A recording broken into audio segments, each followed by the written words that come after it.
Thank you very much. It is great to be here hosting Saturday Night Live. I am John Mulaney, and if this is your first time tuning into the show, I host every week. I'm fully kidding.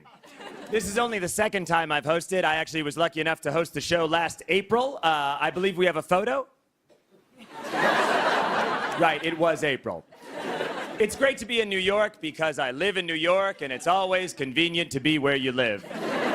I was walking down West 13th Street the other day. I was walking down West 13th, and this couple is walking towards me. I'm walking towards this couple, and as they walk past me, the boyfriend says to me, "Hey, cool guy." And then his girlfriend went, "Aw, that's mean." And I experienced both the compliment and the insult in real time. He was like, "Hey, cool guy." I was like, "Oh." She was like, "That's mean." I was like, "Right." I was a cool person at one time. I used to do cocaine. That's true. Me, the person you're looking at. I would smell it up into my nose and I'd get a high from it. A quick tip from my experience: doing cocaine will not make your ex-girlfriend get back together with you, but it will make her worry about you. And in the end, what's the difference? I'm very happily married now. I'm very happily married. My wife is Jewish, and I was raised Catholic, which you could all tell from the moment I walked out. That's not a big deal, getting married if you're Jewish and Catholic. Only a couple people asked about it, and they were my parents. Before we got married, my mother asked me if my wife was going to convert to Catholicism. You're right to laugh. It's a stupid question. Oh, I don't know, Mom. Let me go ask. Let me go see if a 29-year-old Jewish woman who doesn't like any of my suggestions would convert to, what was it again? Roman Catholicism? How would I even have that conversation? What, do you come home with a brochure and you're like, "Hey, honey, allow me to tell you about an exciting, not new organization. Don't Google us." You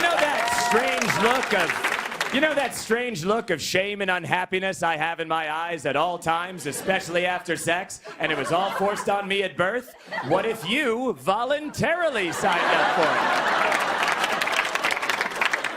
My wife and I have a French bulldog. Her name is Petunia. She's a little French bulldog. She's great. She's got a little flat face. She likes to walk, but she can't walk far because she can't breathe well by design. So we push her around New York in a stroller. That's absolutely true. And this next story is also absolutely true. My wife was pushing our bulldog, Petunia, in a stroller down 7th Avenue South a few months ago. She's pushing her down 7th Avenue. My wife gets to 7th Avenue and Leroy Street. At 7th Avenue and Leroy Street, a car pulls up. Out of the car steps Woody Allen and Soon-Yi Previn. My wife stares at Woody and Soon-Yi. Woody and Soon-Yi stare at a woman pushing a bulldog in a stroller.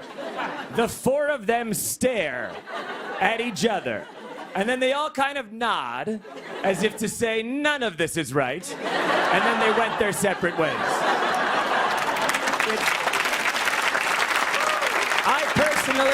I personally take the subway in New York. I love the subway because of the male and female voices that narrate the subway, that man and that woman.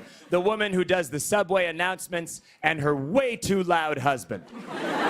You know, the woman who's like, "The next stop is Christopher Street. Stand clear of the closing doors, please."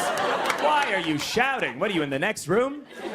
I asked my friend who works for the city, I said, "Why is it a male voice and a female voice?" And he told me because it's been proven that people will take information from a female voice, but they will only take a warning from a male voice. Now, that's its own American gender nightmare that we don't have time to get into. But I have to say, I trust that woman more. I like how she says the subway stops, because she always says them like they're a little secret. She's always like, "The next stop is Chambers Street. Assaulting an MTA worker." I wasn't gonna do that. They warn you about that now. There's also signs in the back of taxi cabs that say, "Murdering a taxi driver." We'll get you 25 years in prison. Oh, okay. I guess I won't do it. That doesn't happen in any other industry. It's not like at restaurants. They're like, your server, Michael, will be right over. Oh, by the way, killing a waiter in the state of New York is a Class A felony. I'll get you some bread. There's so many police car sirens in New York. But there's a new type of siren. It's been around the past 2-3 years. You probably heard it. It's a new siren. It's a little faster, and it also has a fun and funky beat. And I think that cops like to use their siren more because they know it sounds fun and they know it sounds funky. You've heard the new siren. It's like...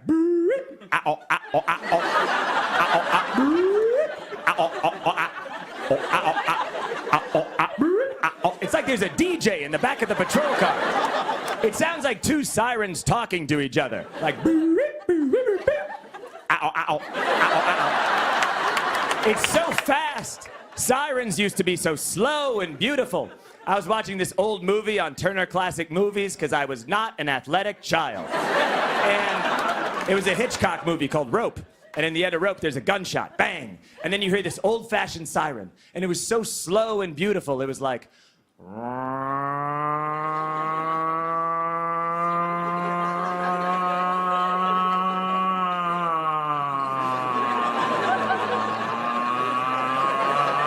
It was like an old gay cat was dying. But not a sad death, not a sad death. He lived a full life, and he's surrounded by loved ones, and he's in hospice, he's in cat hospice, and he's holding hands with a rabbi, and he just kind of...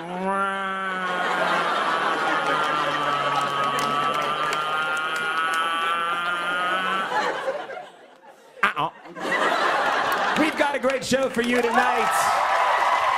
Thomas Rhett is here.